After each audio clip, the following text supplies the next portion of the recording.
here again. Another update, so there's a bit of a commentary about where we're at in Western Australia, gun laws, politics, wildlife, all the bits and pieces that are over here. As you know, last week we had our rally where there was a good turnout. There's a couple of thousand people came out there, so a fair few people spoke well. There were politicians standing in support of that side of things. We had decent media coverage, all those sort of bits and pieces happened. And I suppose the takeaway from it is it really did in a place that people got to, people groups, that sort of stuff, the police, the politicians, got to show their spots a fair bit. And some of those spots weren't so pretty. And the likes of, I suppose let's start with, as the cover page, talk about the hypocrisy of what we're going on in a political sense. At the top of the chain, Cook, our Premier, and Labor government, really we have this whole process of it's all about your safety, while in actual fact they are crushing every right and every freedom they possibly can get their hands on.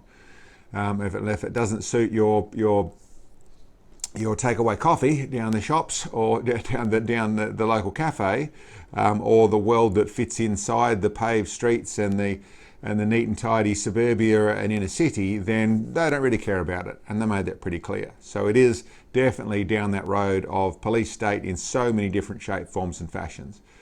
Obviously, firearms are heavily in the crosshairs right at this second, with rules that were designed, well, in any real sense. You step and look at what's happening. The only way you can make sense of our laws is when you go to the fact it's designed to stop people owning firearms and certainly to discourage anyone wanting to own firearms in any legal sense whatsoever, without really affecting the people who want to own them illegally at all. So not affecting any of our criminal side of things, and to some fashions there is reasonable pragmatic suggestions that for some people it'd be easier to hand in all the legal ones and get some illegal ones because they're not regulated and it doesn't matter. Not something that I would promote at any stage whatsoever, but it is one of the things that happens when you over-regulate anything, just like the tobacco industry, just like everything else. If you over-regulate it, you create the illegal side of it, the illicit side of it, because that's sort of the nature of how government works and how lawmaking works. And it's not news. It's been around for a couple of hundred years. Anyway, in that situation, that they are putting forward that they are about you while actually taking everything away from you. So very hypocritical, but nowhere near to the level of Reece Whitby and our police minister, who was actually putting forward blatant lies. Been mentioned a lot, been mentioned at the rally, but let's go through that with a little more detail. Mr. Whitby said very clearly, by the way, Mr. Whitby, his family, I think Chief Justice or a Supreme Court judge is his wife. You would think honesty and integrity would be an important part of that household, but it would seem not. Because when he said blatantly in front of the Parliament, in front of to the media, in all sorts of fashions, that if this went through, while he also accused, or they accused, the leader of the opposition of being a coward for supporting Western Australians. Interesting choice of word, interesting below the belt attack. But while he was saying that, he was saying because if they supported this disallowance of the regulations, then that would leave us in a lawless situation. This is profoundly untrue. The Act and what we have in the regulations, or I should say in the rules of government in Western Australia, is the moment an act is deemed dysfunctional in the way of disallowed, in whatever form, the government has the responsibility to revert to the previous set of rules. Now there's a technicality in this situation, as this disallowance was on the regulations. There'd already been one attempted in the lower house where Labor have the majority on the Act, and that didn't get through. This was being attempted on the regulations in the upper house. Now, the moment that if it had gone through, the regulations would not have been able to be used. So you could go with, well, that means that then the Act is then got no power, so it then would be lawless. And that's sort of what he was saying, and I think that's the suggestion. The thing is, that's not how our system works, because the moment that happens, it's the responsibility of the government to then roll back to the regulations and the act that were working instantly.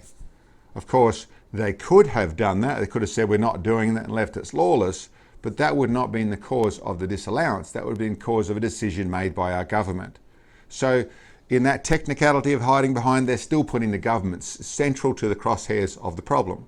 So it was a blatant lie in effect.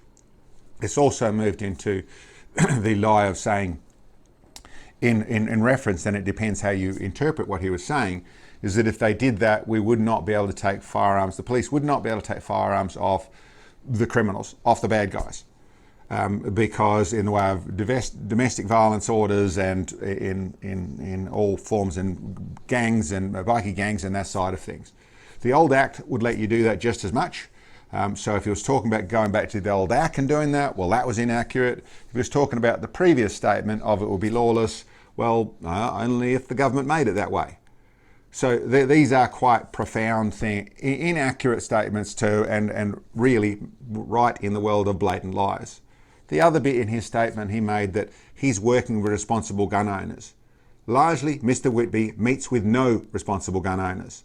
There is one group that claim to be the peak body and claim to be standing for every West Australian's gun rights. They actually stand for probably less than 15%, and I think they have had some meetings with him. But largely, Mr. Whitby does not meet with the groups. There is a working group that's now called where the police are meeting with some of these bodies. So honestly, the more I hear about it, it's more window dressing like they did before to appear like they're doing something. But there is something going forward. But Mr. Whitby directly is not having conversations with these people. He's refusing to speak to these people. You might get to speak to his office and largely get fobbed off because he is not meeting with people. So this man, I would suggest, Mr. Cook, has tarnished your government quite a bit when it comes to integrity, when it comes to your police minister who should stand for integrity and for law. He is not. He's standing for, obviously, pretty nervous about what's going on, starting to say things that politically he would have been smarter to say nothing. But for us, we're quite glad he did, because it shows his spots. It shows his colours really thoroughly. I would suggest it would be a smart move for our Premier, Roger Cook, would probably be to throw him under the bus. You could go back and you could actually sort these laws out, throw him under the bus, maybe even throw Mr. Papalia under the bus, a man who's after your job, and end up actually fixing a problem, actually being a good guy in this situation, and get rid of a pretty big mess that you've got coming. And yes, there is a mess coming. I'll get more into that later. But in the way of showing the colours, the Greens did a very thorough job of showing the colours this time around. A very thorough job of showing the colours. Supposedly the group that, and from what I understand, the demographic of their voting base has a large percentage of people that are there for the original reason for the Greens, from the Bob Brown Greens, from the look after our little animals, look after native wildlife, look after native flora and fauna. Particularly our wildlife is under extreme threat. Well, it's gone past threat. They are being massacred by our feral animals in our state.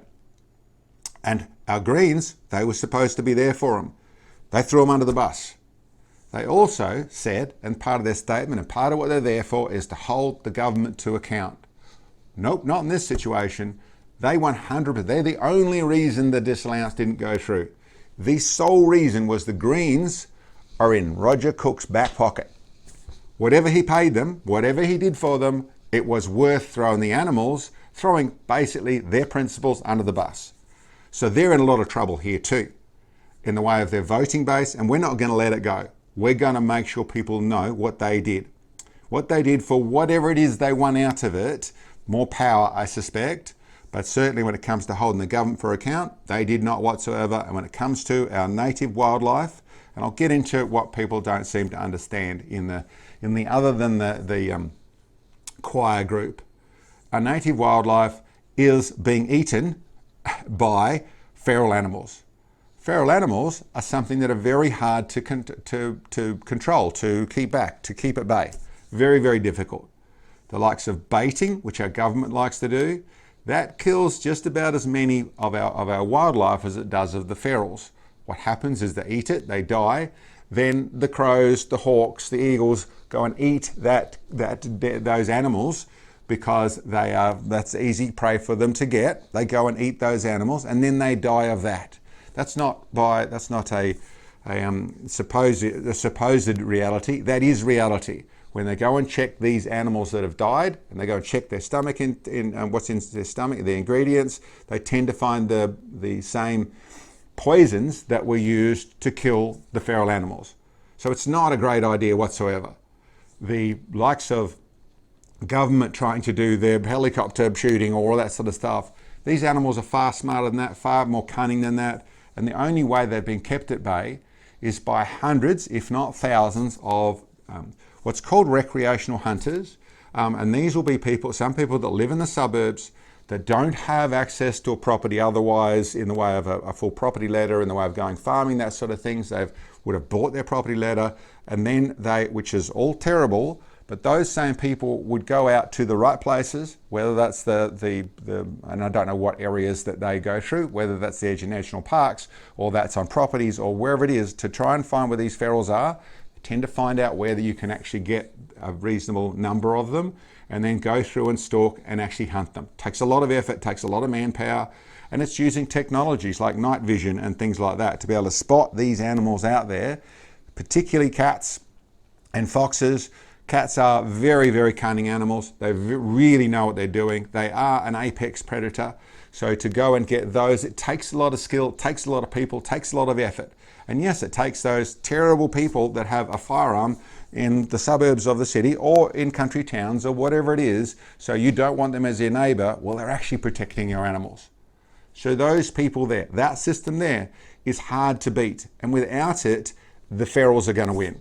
And with that, your native animals, all those, whether it's the little splendid wren, or it's the red-cap robin, or it's the honey eaters, or it's the bilby, or it's you name it, of our animals that are out there, lizards, reptiles, all the rest of them, all that stuff that's very important to us.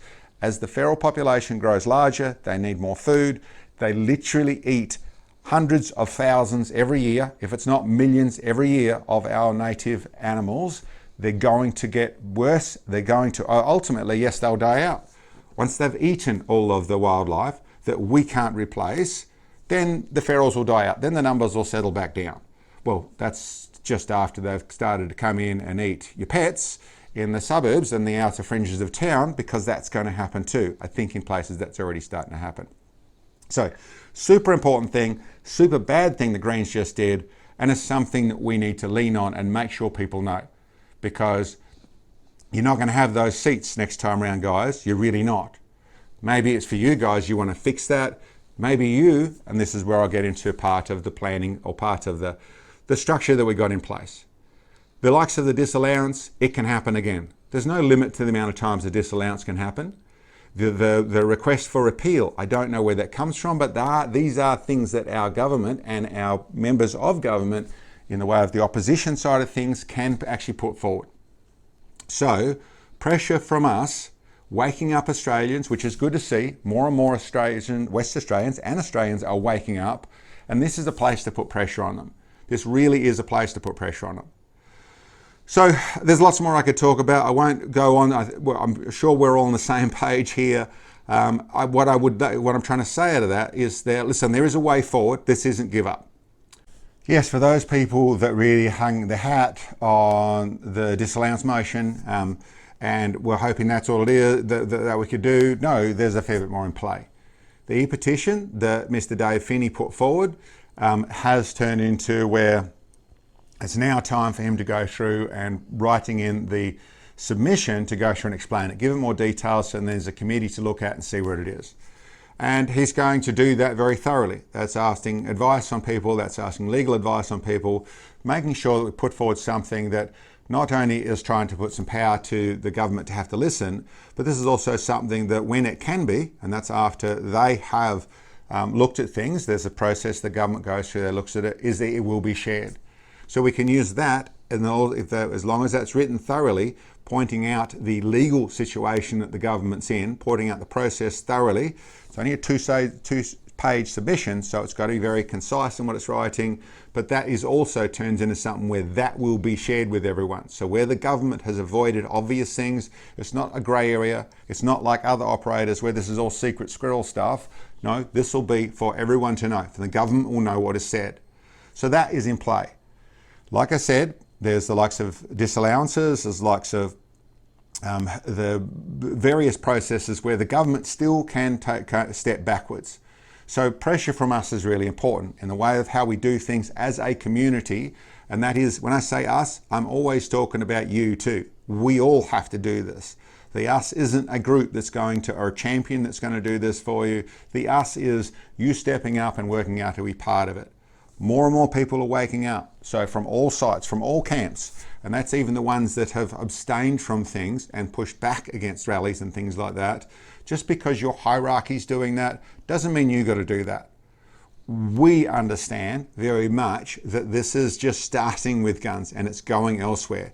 We already know that. I saw there's a new thing on registering off-road bikes, and you know, what happens with the beginning of registration? You know, registration is followed by confiscation. So off-road, ATVs, that sort of stuff, we'll try and control all that. We already know about the national parks and the beaches and the, well, you name it, what's being controlled by the government. So they'll keep at it. There's a lot more happening on that sort of stuff. But how do we fight? Well, we fight by getting together. We fight by being smart about what we share social media-wise, and certainly what we saw with the pressure on the government. Another point I wanted to raise, we saw this lying, we saw this ridiculing of the opposition, we saw obviously fairly desperate and pretty silly politics. So what people wouldn't realise is there's a level of why was that happening? Well, one of the things that was happening, which is happening prior to this, back just after the Act came in, the 2024 Act came in, the government tried desperately to put disallowances on, basically to try and kill the 73 Act. They tried desperately to beat it up, to make it so it could never be used again. Now, why would you do that? That's irresponsible government, isn't it? The whole reason our system exists, if you put something new forward, it doesn't work, you can fall back to the other one. They tried to make it so you couldn't fall back to the other one. They knew what they were putting forward was very, very destructive. They knew what they put forward wasn't designed properly. They knew there were going to be issues, and that's why the government tried so hard then. And that's why then they went desperate once they realised that when they thought there was a threat, to the level of lying. So we do have talking heads that are covering up for desperate situations. So putting pressure on it works. So doing more of that, but being smart about that, being tactical about that.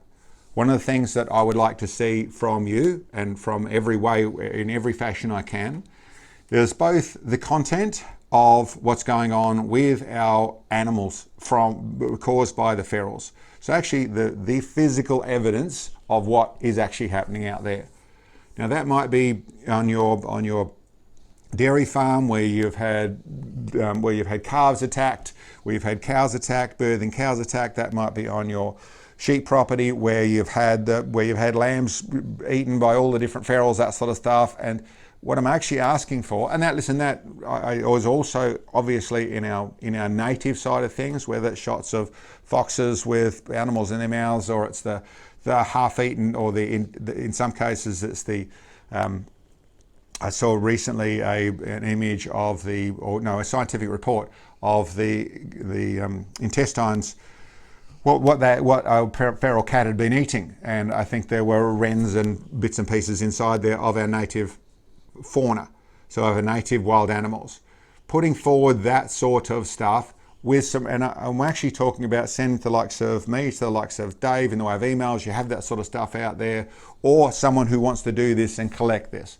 Not just share it randomly, although some of that doesn't hurt. Be smart about it. When you're looking at damage like that, then there's strikes and things, or there's Facebook rules to go with that sort of stuff. But a collection point of where we can do that sort of thing and get the actual evidence.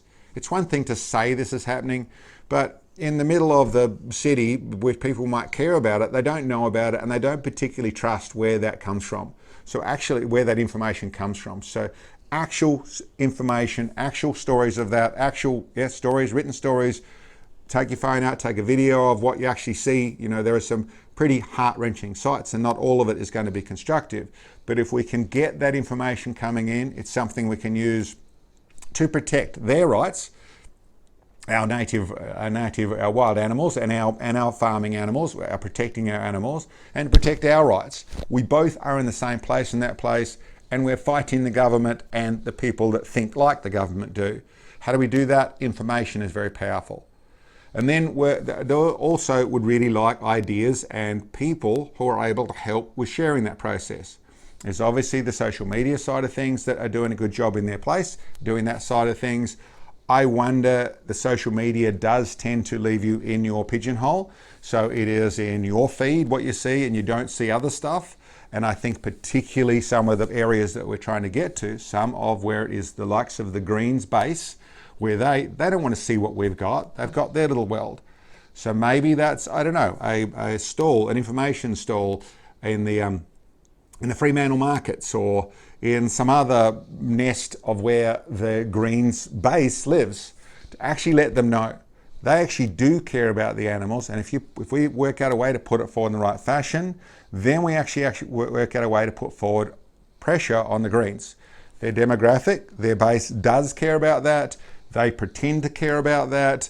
Let's get them held to account, not by us, by them. So contact us with those sort of ideas. Put it in the comments below with those sort of things, those sort of suggestions, that sort of stuff. Then really would be worthwhile. But the content, and work out a way to get it to it. If it's just my email below there, send it through to us. We'll store it. Work out a way to send it. Do that. Work a way to use it in some form or other by trying to be smart about this.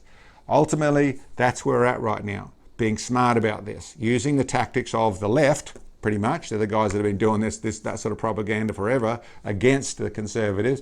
You work out a way to turn that to the other side.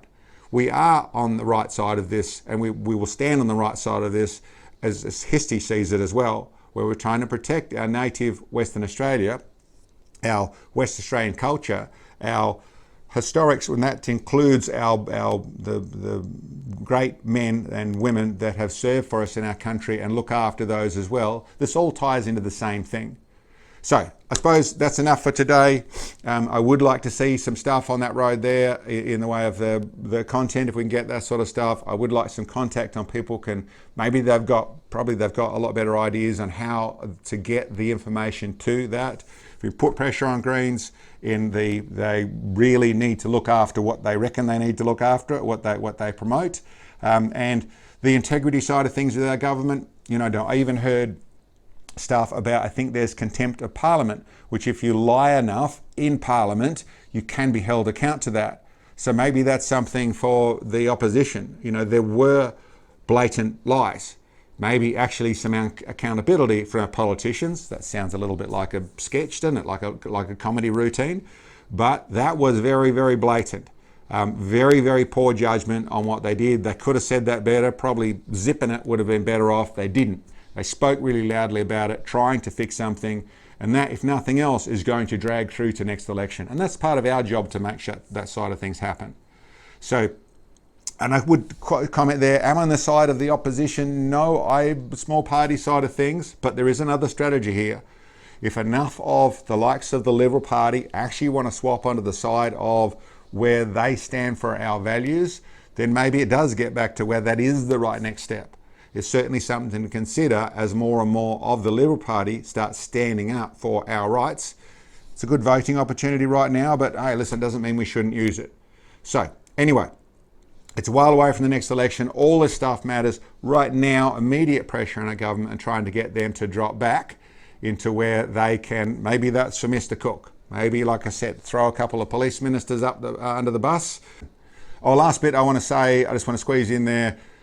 More rallies, marches, that type of thing. Yes, it's all on the cards. It'll be a case of putting pressure on things. If people think it's a good idea, people want to get behind that sort of stuff, start the conversation. Yes, why not? Things are getting worse. We have to push back more.